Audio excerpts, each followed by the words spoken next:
Shallow copy versus deep copy बहुत ही important concept है। Interviews में अक्सर पूछा जाता है और उम्मीद यही है कि इस वीडियो को देखने के बाद आप कॉन्फिडेंटली इसका जवाब दे पाओ। तो चलो फिर स्टार्ट करते हैं।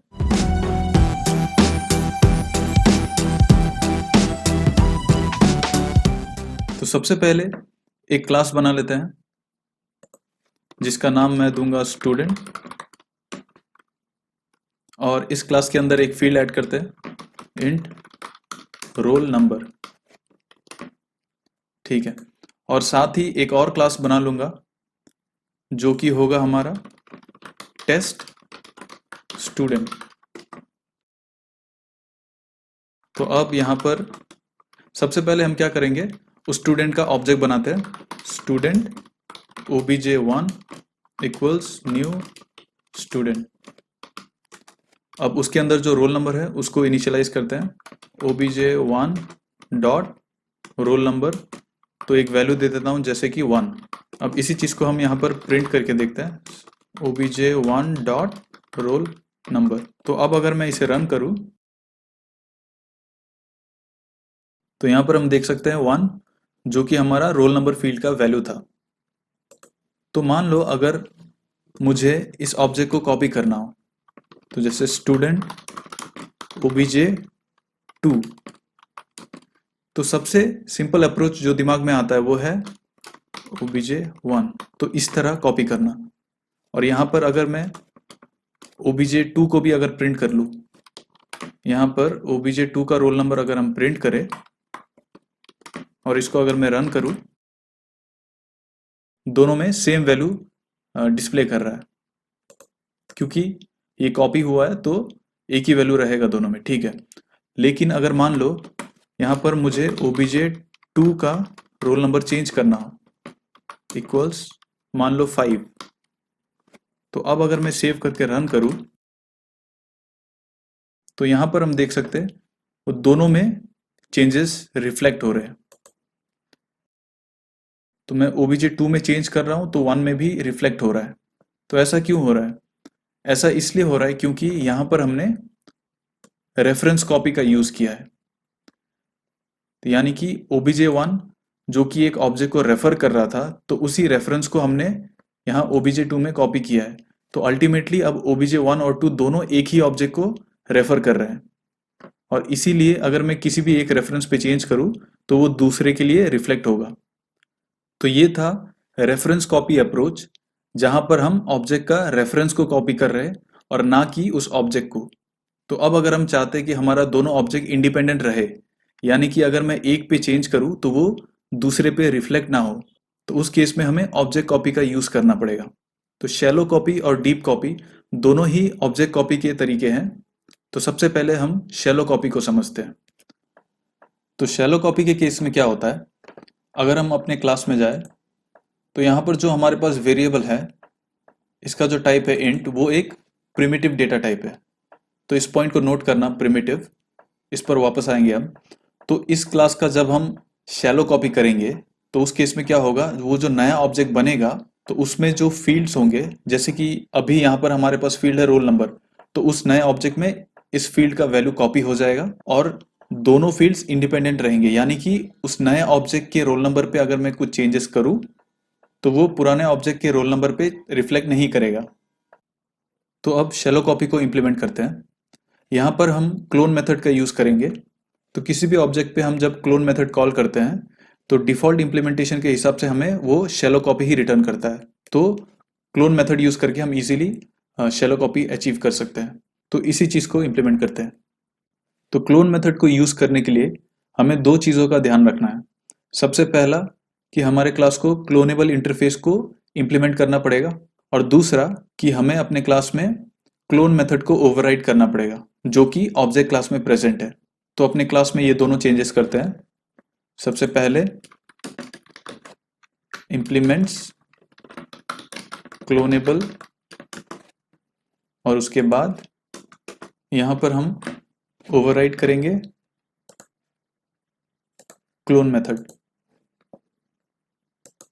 तो जैसे कि मैंने कहा था कि क्लोन मेथड हमको by default shallow copy return करके देता है।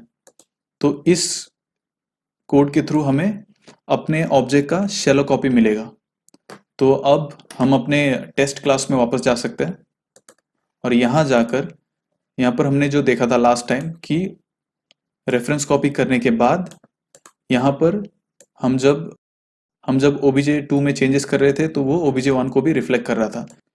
तो अब हम क्लोन मेथड यूज कर सकते हैं क्योंकि हमने क्लोनेबल इंटरफेस इंप्लीमेंट कर लिया है और साथ ही क्लोन मेथड को ओवरराइड भी कर दिया है। तो यहाँ पर अब हम क्या करेंगे, obj1 डॉट क्लोन, तो यहाँ पर हम क्लोन मेथड को कॉल कर सकते हैं। तो यहाँ पर हमें एक्सेप्शन को हैंडल करना पड़ेगा, तो यहाँ पर मैं थ्रोस कर देता हूँ और क्लोन नॉट सपोर्टेड एक्सेप्शन, ठीक है। और साथ ही क्योंकि यहाँ पर हमें ऑब्जेक्ट टाइप रिटर्न हो रहा है तो उसके लिए हमें यहाँ पर टाइप कास्टिंग भी करना पड़ेगा। तो यहाँ पर स्टूडेंट, तो अब ये ठीक लग रहा है, तो अब इसको रन करके देखते हैं। तो इसको रन करने पे हम यहाँ पर देख सकते हैं कि दोनों रोल नंबर फील्ड अब इंडिपेंडेंट है। तो जैसे कि मैंने यहाँ पर obj2 डॉट रोल नंबर पे चेंज किया तो वो obj1 के रोल नंबर पे रिफ्लेक्ट नहीं कर रहा है। तो ये हम शैलो कॉपी के थ्रू अचीव कर पाए। तो यहाँ तक तो ठीक लग रहा है, लेकिन अब मैं इसका प्रॉब्लम बताता हूँ। तो यहाँ पर अगर हम अपने क्लास को चेक करें तो यहाँ पर हमारे पास, जैसे कि पहले मैंने कहा था, प्रिमिटिव डेटा टाइप है। तो इसके लिए कोई प्रॉब्लम नहीं हो रहा है, वो नया ऑब्जेक्ट में वैल्यू कॉपी हो रहा है और दोनों इंडिपेंडेंट है। लेकिन यहाँ पर अगर हमारे पास जो वेरिएबल है वो अगर किसी और क्लास का रेफरेंस है, यानी कि ऑब्जेक्ट टाइप का है, तो उस केस में हमें प्रॉब्लम आएगा। जैसे कि मान लो यहाँ पर मैं एक नया क्लास क्रिएट करता हूँ जिसका नाम मैं दे देता हूँ एड्रेस, और इस एड्रेस क्लास के अंदर हम एक फील्ड मेंशन करेंगे इंट एड्रेस आईडी, ठीक है। तो अब स्टूडेंट के अंदर अगर मान लो मेरे पास एड्रेस, अगर इस एड्रेस नाम का वेरिएबल है तो प्रॉब्लम क्या होगा, ऐसे ऑब्जेक्ट टाइप वेरिएबल्स के लिए बस उसका रेफरेंस ही कॉपी होगा। तो एग्जैक्ट ऑब्जेक्ट जो है वो दूसरे ऑब्जेक्ट में कॉपी नहीं होने वाला। यानी कि अगर obj1 को शैलो कॉपी करके मैं obj2 जनरेट कर रहा हूं तो उन दोनों ऑब्जेक्ट में जो एड्रेस फील्ड रहेंगे वो दोनों एक ही ऑब्जेक्ट को रेफर कर रहे होंगे, क्योंकि यहाँ पर बस रेफरेंस ही कॉपी हो रहा है, पूरा का पूरा एड्रेस ऑब्जेक्ट कॉपी नहीं होगा। तो इसी चीज को अगर हम यहाँ पर देखें, जैसे कि टेस्ट स्टूडेंट में अगर जाऊं तो यहाँ पर सबसे पहले obj1 के लिए हम उस एड्रेस का ऑब्जेक्ट बना लेते हैं, ठीक है। एड्रेस, यहाँ पर एड्रेस इक्वल्स न्यू एड्रेस। तो इस एड्रेस ऑब्जेक्ट के अंदर एड्रेस आईडी को इनिशियलाइज करते हैं, जैसे कि वैल्यू मैं सेट कर दूंगा 22, और अब obj1 के अंदर इस एड्रेस ऑब्जेक्ट को सेट करेंगे इक्वल्स एड्रेस, ठीक है। तो अब हम क्या करेंगे, तो यहाँ पर हम उस एड्रेस आईडी को भी प्रिंट करते हैं। तो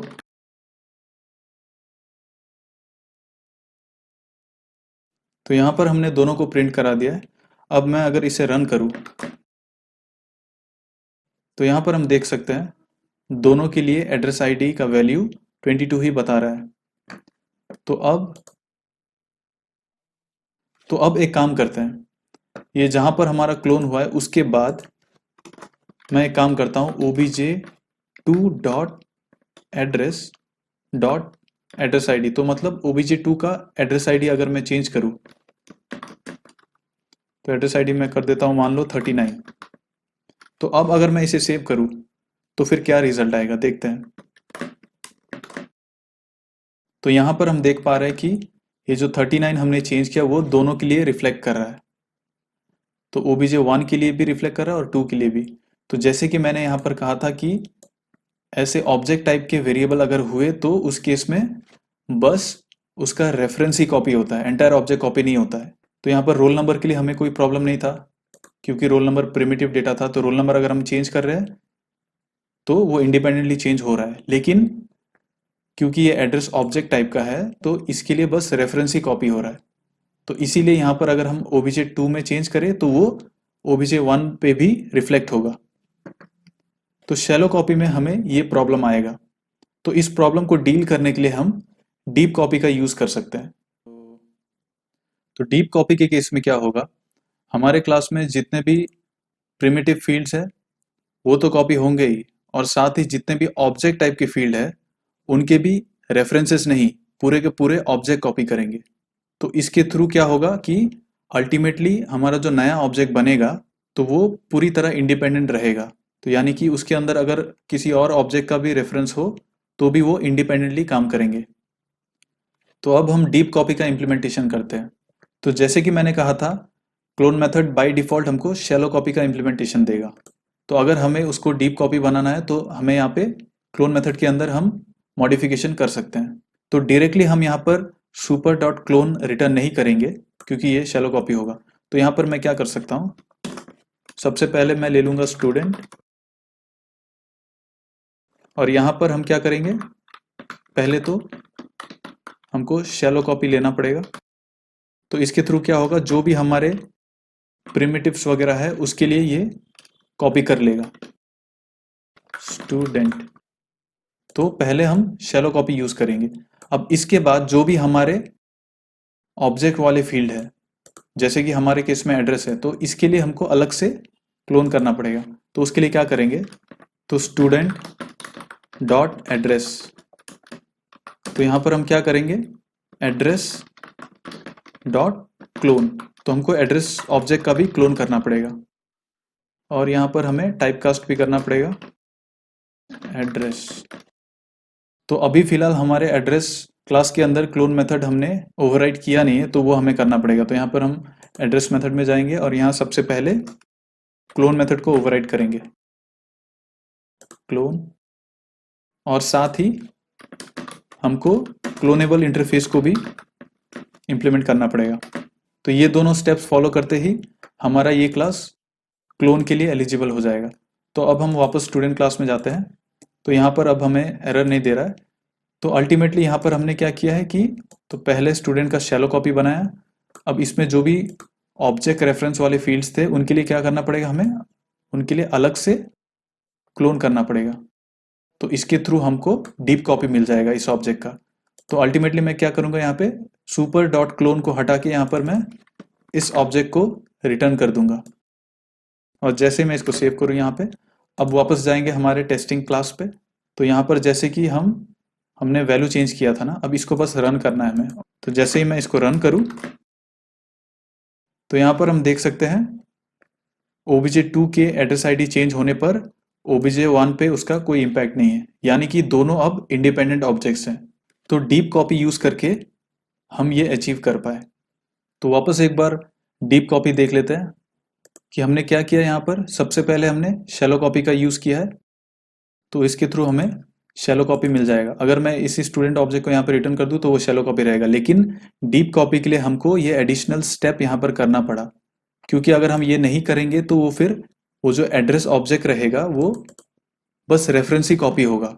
तो अल्टीमेटली मैं सेकेंड ऑब्जेक्ट में कुछ चेंजेस करूंगा तो पहला ऑब्जेक्ट में वो रिफ्लेक्ट करेगा।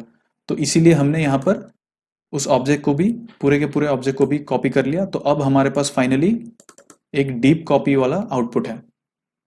तो यहाँ पर हमें एक पॉइंट नोट करना है कि यहाँ पर ये जो ऑब्जेक्ट हमने लिया है ये एक म्यूटेबल ऑब्जेक्ट है।